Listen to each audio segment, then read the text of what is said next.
Assalamualaikum warahmatullahi wabarakatuh. Halo semuanya, perkenalkan nama saya Silvia Rahmi dengan nomor NIM 8603300048. Baik, di sini saya akan menjawab tugas 2 dari mata kuliah Filsafat Ilmu yang berisikan tentang hubungan timbal balik yang erat antara filsafat ilmu dan pendidikan. Yang pertama, peran filsafat ilmu bagi pendidikan berfungsi sebagai landasan yang mengamati dan memperkuat eksistensi ilmu pendidikan. Melalui pandangan ilmu pendidikan, pandangan krisis dan mendasar, ilmu filsafat menegaskan bahwa pendidikan bukan sekedar aktivitas mengajar, melainkan sebuah bidang keilmuan yang sah, memiliki objek kajian, metode, dan tujuan yang jelas. Selain itu, filsafat ilmu menanamkan nilai-nilai kebenaran, keobjektifan, dan etika ke dalam ilmu pendidikan itu sendiri. Yang kedua, peran pendidikan bagi perkembangan filsafat ilmu. Hubungan ini berjalan dua arah. Pendidikan yang bermakna dan bernilai sangat berperan dalam memperkaya dan mengembangkan filsafat ilmu. Melalui praktek pendidikan, berbagai masalah, tantangan, dan pengalaman nyata di lapangan muncul menjadi bahan refleksi dan kajian mendalam. Pendidikan menjadi tempat penerapan dan pengujian gagasan-gagasan filsafat. Ketika pendidikan berhasil membentuk manusia yang berilmu, berpikir kritis, dan berkarakter, pada saat yang sama ia juga mengembangkan wawasan, pemikiran, cakrawala filsafat itu sendiri agar terus tumbuh dan relevan dengan kebutuhan zaman.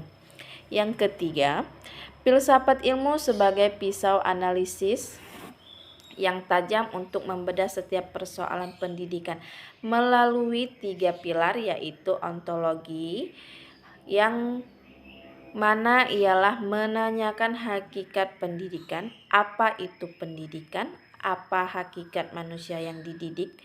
Ini membantu kita memahami apa tujuan sejati pendidikan. Yang kedua, ada epistemologi, yaitu menanyakan cara mendapatkan pengetahuan, bagaimana cara mengajar yang benar, itu contoh misalkan guru. Yang kedua, bagaimana siswa belajar. Ini menentukan metode dan cara kita menyampaikan ilmu. Dan yang ketiga, ada aksiologi, menanyakan nilai dan manfaat. Untuk apa pendidikan dilakukan, apa manfaatnya bagi manusia dan masyarakat. Yang keempat, contoh konkretnya adalah menyusun kurikulum. Jika kita memegang pandangan filsafat bahwa tujuan pendidikan adalah membentuk manusia yang mandiri dan berkarakter, maka kurikulum disusun tidak hanya berisi materi akademik, tetapi juga kegiatan pengembangan diri, keterampilan, dan pendidikan karakter. Dalam proses pembelajaran, jika kita meyakini hakikat adalah makhluk yang aktif dan unik, maka metode mengajar yang dipilih adalah yang berpusat pada siswa, membiarkan mereka bereksplorasi, bukan sekedar mendengarkan ceramah.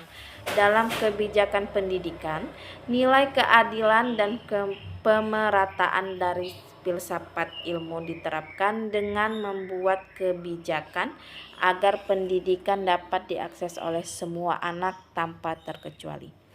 Jadi, dapat disimpulkan bahwa filsafat ilmu memberikan arah, dasar, dan kekuatan bagi pendidikan, sementara pendidikan menjadi wadah nyata yang menghidupkan, menguji, dan mengembangkan filsafat itu sendiri. Keduanya tidak dapat dipisahkan demi terciptanya pendidikan yang berkualitas, bermakna. Dan sekian penjelasan dari saya. Saya akhiri. Wassalamualaikum warahmatullahi wabarakatuh.